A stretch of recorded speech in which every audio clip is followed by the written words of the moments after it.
ખેડાના નડિયાદમાં પોષી પૂનમ નિમિત્તે હજારો મણ બોરની ઉછામણી કરવામાં આવી।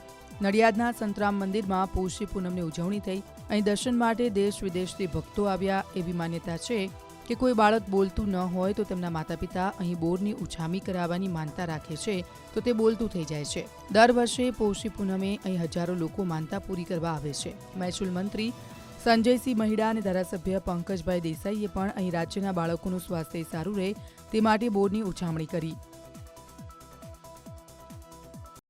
નાના બાળકોને હું ભગવાન સંતરામ મહારાજને હું આશીર્વાદથી આજે મહારાજશ્રીને હું પ્રાર્થના કરું છું કે સમગ્ર બાળકો, નાના જે બાળકો જે બોલતા નથી, જે તકલીફમાં મતલબ કે જે બોલવામાં તકલીફ પડતી હોય છે, એ બાળકોને આશીર્વાદ એમને મળે। મારા ભાણાની બોરની બાધા હતી તો અહીંયા ગાડી બહુ સચ છે સંતરામ મંદિરનું, તો અમારે ત્યાં ગાડી બાબો બોલતો નહોતો તો અમે એની બાધા અત્યારે પૂર્ણ કરવા આવ્યા છે। અને અહીંયા ગાડી એટલું સચ છે કે તમે જે બી માનતા દિલથી રાખો છો તો તમારી પરિપૂર્ણ થાય જ છે।